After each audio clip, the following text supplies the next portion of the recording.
So what I'm bringing to you today is a summary of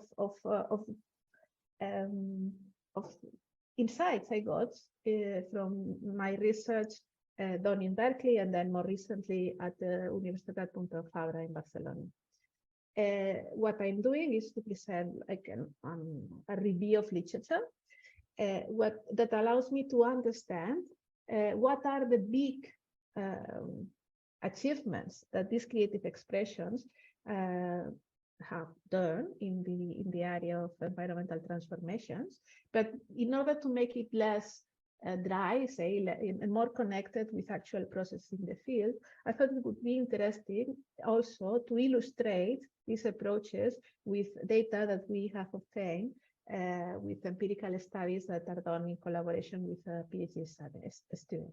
So what I'm going to say in each one of these approaches or foci will be illustrated with a case study.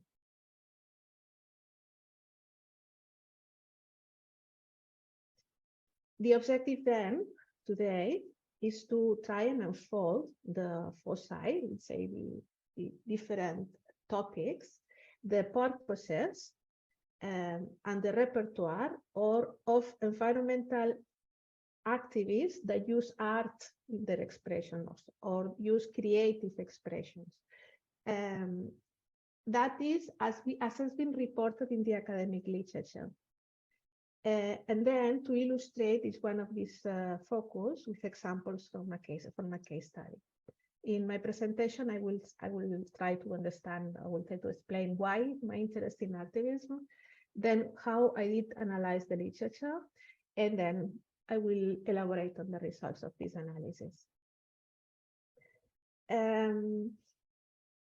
Over the years, every time I visited one of these conflicts we were studying, or every time we were systematizing information from these conflicts, what I noticed is that in each of them, there would be something that was very creative.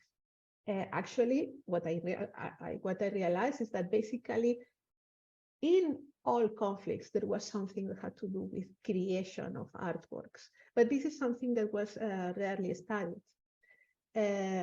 Despite the fact that these processes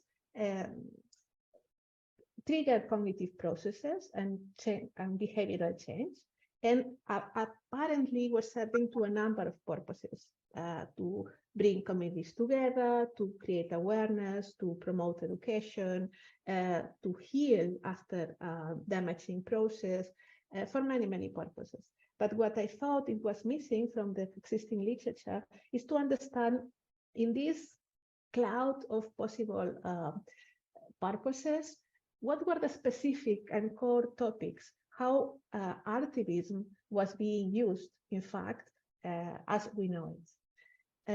And I knew that this happened because in a previous research, and as I am showing some references, you will find some QR codes that you can use to follow the literature if you want.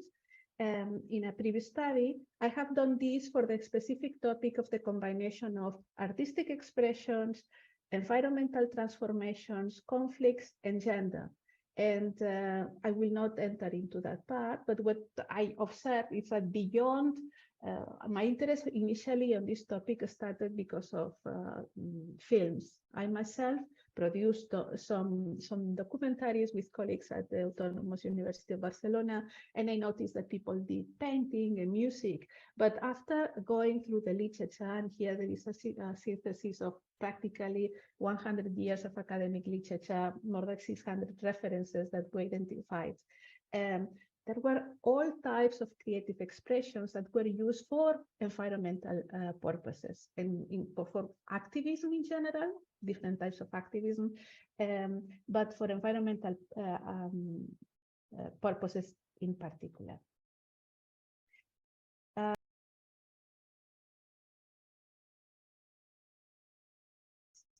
A case in point is the Quintero Puchuncaví sacrifice zone.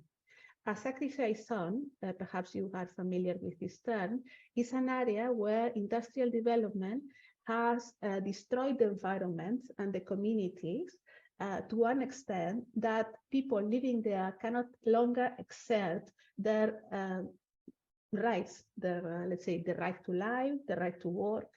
And this, which is a notion that started in the, let's say, it started a bit in the academic literature, but was very quickly captured by activists in the United States, has been also used in many other parts of the world. And in Chile, for instance, there are like more or less formally designated sacrifice zone. In Quintero Puchuncaví, you have an area, it's a coastal area where around about 10 kilometers, you find 70 industrial facilities, highly polluting, some of them. Because this has not only degraded the land, but has also destroyed the community as it was, the activists in this case have been using many creative expressions, and we're talking about performances, about image-based expressions, music, creative events, and written expressions, among others, to different purposes. What we studied with Teresa Sanz, and you can follow also with this group, is that one particular purpose for, which I thought it was interesting, it was to reconnect people, to restore the degraded landscape by restoring the connections between people. So this is what we explain in this paper in Sustainability Science. And this is the case that I will be using for illustrating some of the points that I will be making later.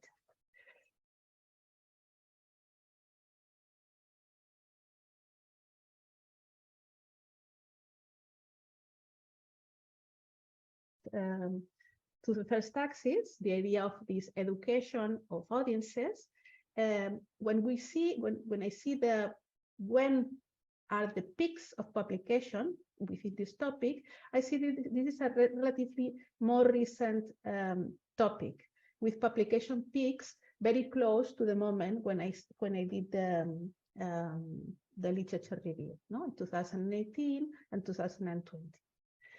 So in here, these conflicting human ecological relations in the Anthropocene, in particular in regards to climate change or air pollution or the vulnerability of the non-human world, are presented through embodied and sensorial expressions. What does it mean?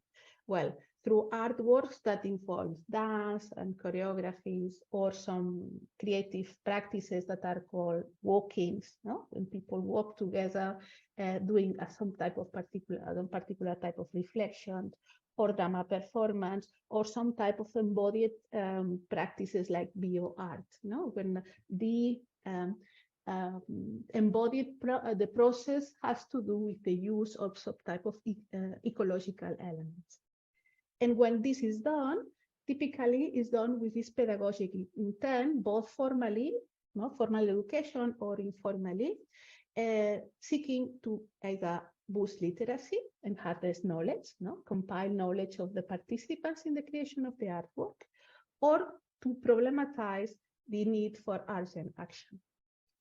And the pictures you see there correspond to some of the references that are captured in this part of the literature. When we go back to Chile, to Quintero Puchuncaví, allow me to show you this creative action in which people in a demonstration were invited to create this human mandala. And then, as they did that, they created this network of people. Most of the people in this human mandala were women, and in particular, this picture we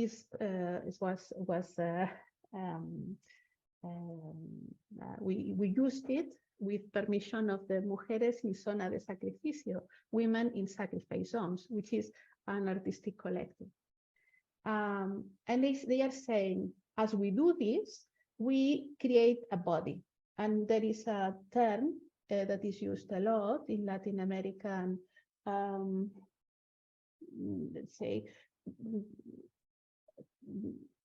literature about extractivism, which is the idea of the body place, the body territory.